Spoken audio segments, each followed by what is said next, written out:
Joining me now with more on Afghanistan and the touchy nature of the U.S. relationship with President Karzai is J.D. Gordon, a former Pentagon spokesman who served under U.S. Presidents George W. Bush and Barack Obama. Thank you and welcome for joining us. First, I want to get your thoughts on Secretary of State John Kerry's sudden visit to Afghanistan. Was this some sort of damage control visit, or is this for insurance to strengthen the relationship? Thanks, Elaine. Ni hao. I think it's very important for Secretary Kerry to go to Afghanistan and have the chance to meet with President Karzai to talk about the next steps for the United States, because clearly we want to have a long-term interest in Afghanistan and keep a U.S. troop presence there beyond 2014. So I think it's good that he can have that type of dialogue with him and meet with him in his new role as Secretary of State. Of course, he already knows him from the Senate, so I think it's very positive that he actually has a chance to sit down with him in Afghanistan. But Chuck Hagel, the U.S. Defense Secretary, was just there a couple of weeks ago. Why the follow-up? Well, Secretary Kerry hadn't been there, and those two are both leading our foreign policy between the Secretary of Defense and Secretary of State. And, you know, Secretary Kerry was just in Egypt recently. He met with President Morsi. So Afghanistan is clearly one of the most important security relationships that we have. So it's good that Secretary Kerry is able to visit as well. And it's good timing that we're able to turn over Bagram to the government of Afghanistan right now, because that was really a sticking point in whether we keep troops there or not, because the government of Afghanistan really wanted that facility back. There's some risk for the United States because the Afghans have let a lot of people go that have returned to terrorism. The commander of the Taliban in southern Afghanistan was an ex-Gitmo detainee who we let go back to Afghanistan. He was at Bagram, and the Afghans let him go.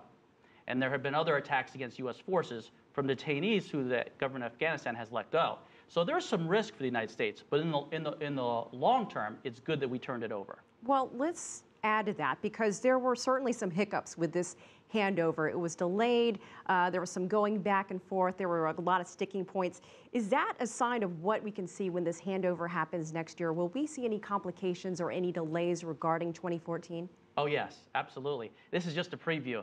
I think that if we have this many problems with handing over Bagram, and some of the main sticking points were, we have a philosophy where that if we know a person is going to come back and kill U.S. troops, but if we don't have the evidence to prove him guilty in court, we don't want to let him go. But the government of Afghanistan is saying that, okay, if we can't prove it in court, we're going to let him go.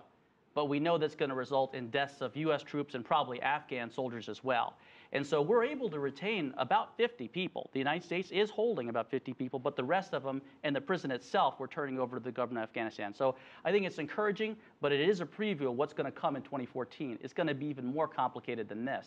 So what happens after 2014? We've talked about this relationship, sometimes contentious relationship between the U.S. and Afghanistan. What will that relationship be like post-2014?